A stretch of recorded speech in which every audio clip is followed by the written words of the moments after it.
Hi, I'm Alexandra Osborne. I am the new Assistant Concertmaster of the Sydney Symphony Orchestra, and I am so happy to be with the orchestra. I started the violin when I was 4 years old, and I wanted to be like my big brother.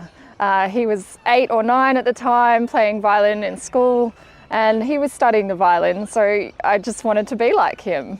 I then started the piano at about 5, and I continued both throughout my childhood.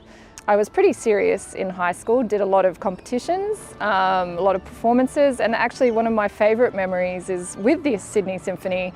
There was a James Fairfax artist program at the time, and I was able to record a movement of a concerto at the ABC with the orchestra. I was probably in about year 10 or 11 at the time, and I just remember it being a very iconic and life-changing experience for me.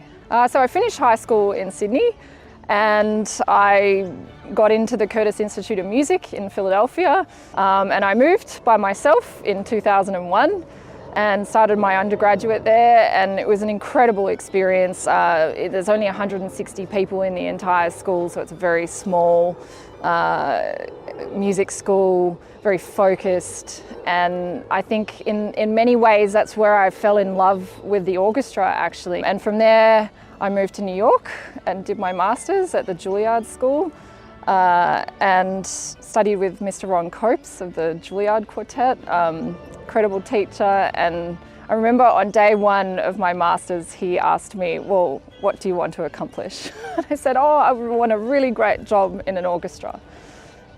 So took some auditions and landed in the National Symphony Orchestra in Washington DC at the Kennedy Center.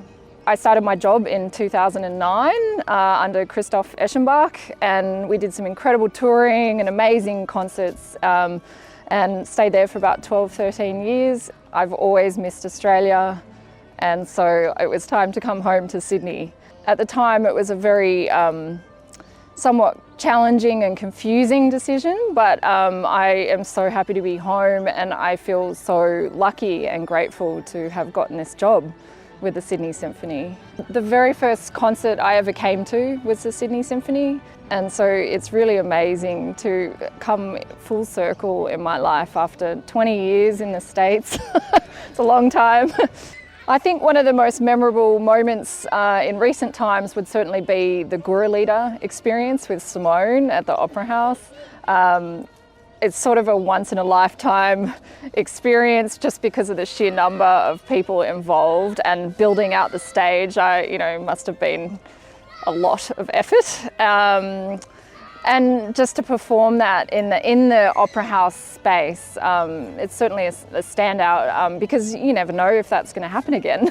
It's just such a huge project. I'm super excited to be performing the John Williams concert. We have an amazing program. I mean, John Williams is one of the most performed and loved composers in the world. There's many reasons for that. It's some of the greatest movies of all time, and you can't have a great movie without great music. So I think John Williams, it's exciting music, it's emotional music, there's some good beats behind it. I think that's why people are drawn to his music. I'm very excited to be representing the orchestra as concertmaster for the John Williams, and I'm also able to play the Schindler's List theme as soloist. So it's a very special opportunity for me to stand up in front of the orchestra and perform this incredible music in the space of the concert hall. I think it's important to have the context of the movies and such, particularly when it comes to Schindler's List. So I will probably be watching it again. But when I'm performing it, I'm really in the moment and bringing everything I can emotionally to the music, and hopefully that comes across to the audience. I think being a musician is incredibly challenging at times. It takes a lot of work and dedication and a lot of practicing when often we'd rather be doing other things in our life. But there's also the upsides to it too, which is, the travel and the experiences I've had performing music around the world and sharing music with different audiences around the world, and seeing what that love of music, the love we have for music, it changes lives.